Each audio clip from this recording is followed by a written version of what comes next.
Hey folks, welcome back to the farm. We're outside today. Still got a lot of snow on the ground, but it's above freezing. So we need to get that dormant spray done on the fruit trees like we promised we were going to do. So let's get her done.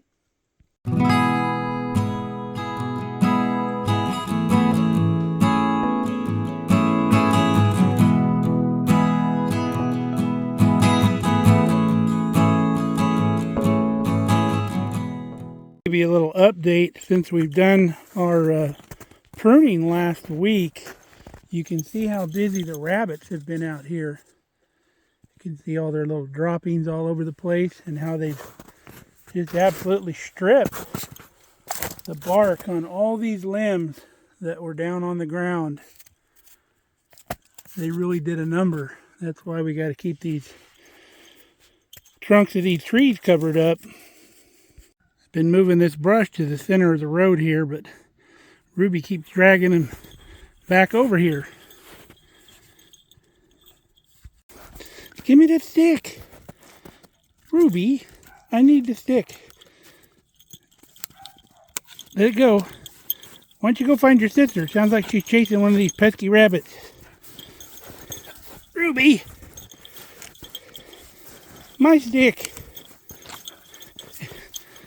My stick!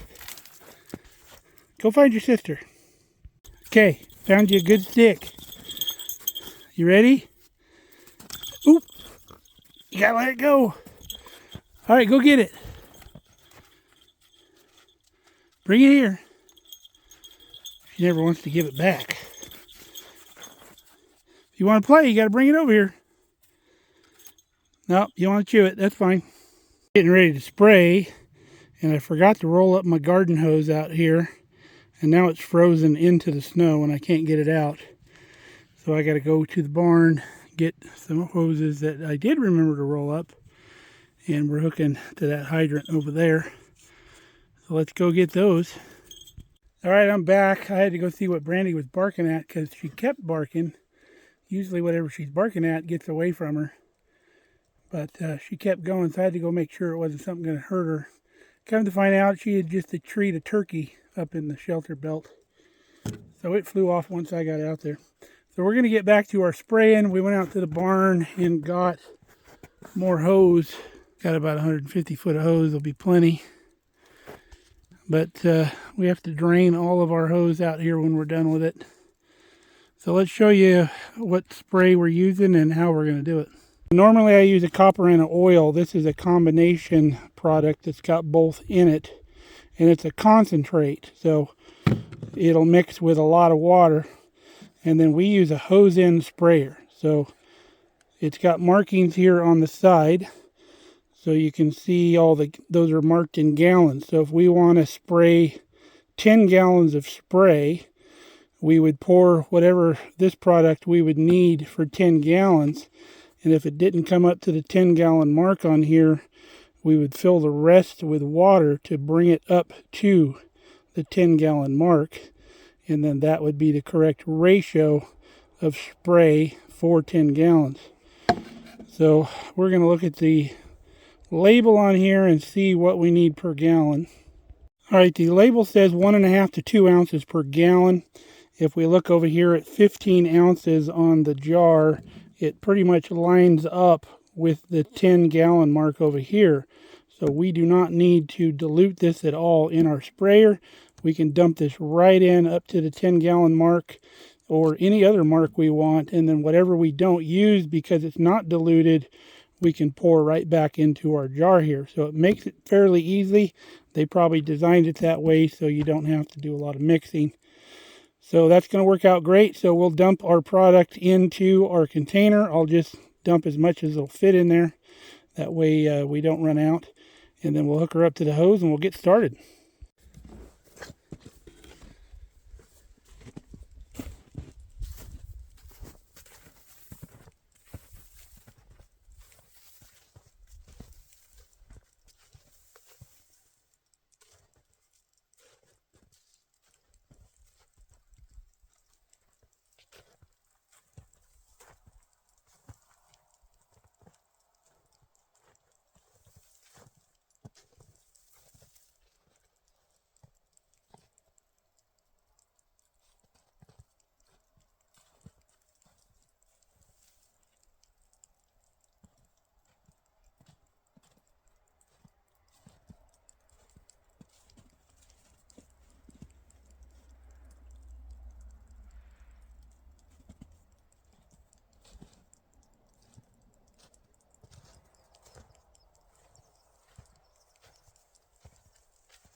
All right, we only ended up using about 5 gallons of spray. So we'll dump this back in our jug and we'll have more for next time.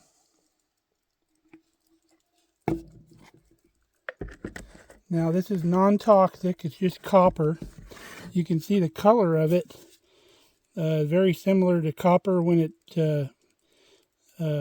what's the word I'm looking for, when it gets tarnished, it turns green, and that's the color of this. So now we're going to take our hose end sprayer and we'll turn it on without the can on it, and then we can use it to rinse out our sprayer container.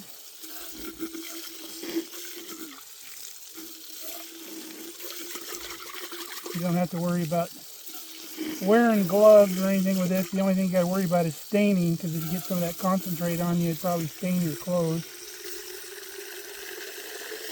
So now we're going to put water in here so we can clean the hose out, the dip hose. So as it pulls material up, it'll clean that hose out in the inside, hopefully.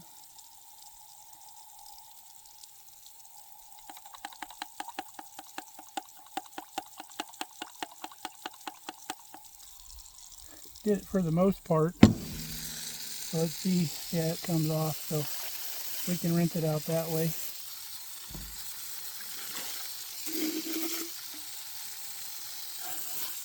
All right, all cleaned out.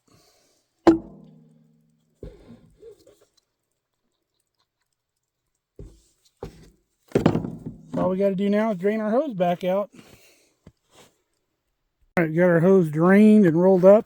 We're going to go put our materials back in the shed, and then we're going to go let Ruby out. Now, none of the healers I've ever had, which amounts to 2, have ever liked water. They avoided getting wet at all costs. In fact, if you put them in the pool, they were not happy until they got out of the pool. But Ruby is another story.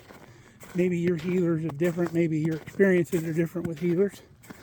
Ruby loves the water because when I was washing the mud off my truck the other day, she was dancing around in the water, getting all wet, which we can't have because she spends most of her day in the house. We don't want her soaked.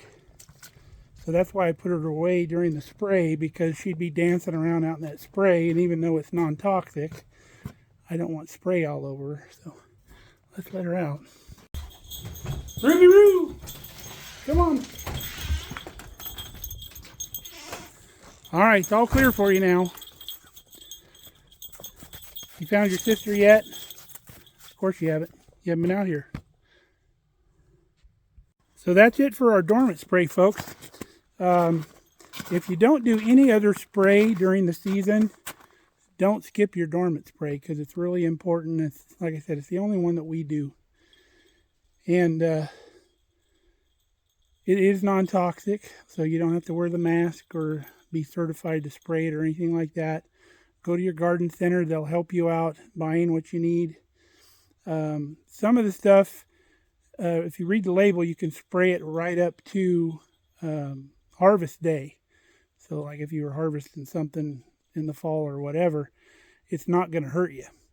But some of it is not that way. So make sure you get the stuff that's the least toxic stuff you can. That's just copper and oil is all you want. So, all right, we're going to go in and make some tamales for dinner as promised. Won't be on this video, but we will show you that because one of our subscribers, Terry McKinney, was interested in tamales. So by Joe, we're going to make them for her. So till next time, stay safe, stay healthy. We love you guys. Come back and see us on Markelly Farm, where our content is always free.